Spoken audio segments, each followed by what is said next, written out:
I nderuar nënkryetar Gola, të nderuar deputet të Kuvendit, të nderuar ministrat e qeverisë, të dashur qytetarë të Republikës, mirë se e gjejmë njëri tjetrin në seanca plenare të Kuvendit të Republikës sërish, në rikthimin e shtëpisë së demokracisë, pothuajse një muaj pas dekretit të presidentes për shpërndarjen e tij.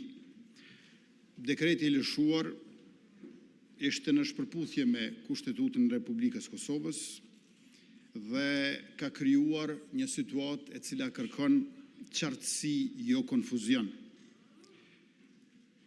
e cila kërkon përgjegjësi, jo shmangje. Gjykata kushtetuese ka folur për natyrën e Republikës sonë demokratike e parlamentare dhe për kufit që kushtetuta i vendos çdo institucioni. Në këtë rend, shpërndarja e Kuvendit nuk është instrument për të tejkaluar vështirësi politike dhe mbi të gjitha është vërtetuar e dëshmuar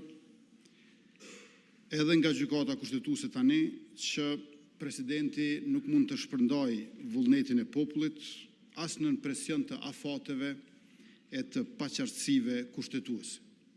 Vullneti i popullit nuk anulohet me dekrete dhe rrjedhimisht as nuk shpërndahet.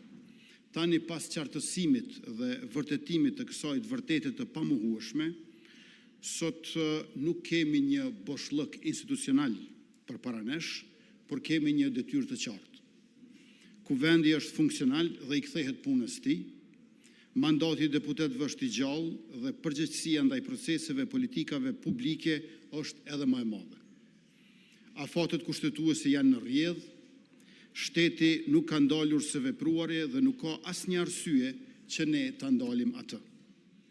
Përkundrazi, çdo përpjekje për ta ndërprerë këtë funksionim do të ishte jo vetëm politikisht e gabuar, por edhe një precedent që cënon vetë idenë e ndarjes dhe balancës së pushteteve.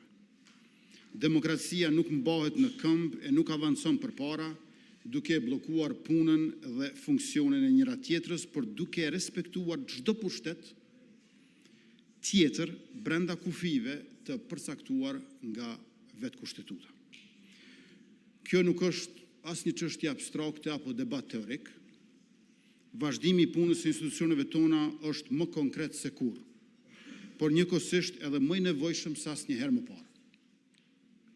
Pra rruga para nesh nuk duhet të jenë pengesat, inatet apo refuzimet për të ecur përpara, por çka pritet prej nesh është miratimi i marrëveshjeve ndërkombëtare, agjenda legjislative që përmirësojnë përditshmërinë e qytetarëve pa dallim, politika publike në dobi të brezave që vijnë e që kërkojnë konsistencë dhe siguri juridike. Dhe të gjitha këto nuk mund të mbahen peng të një krize të prodhuar politikisht.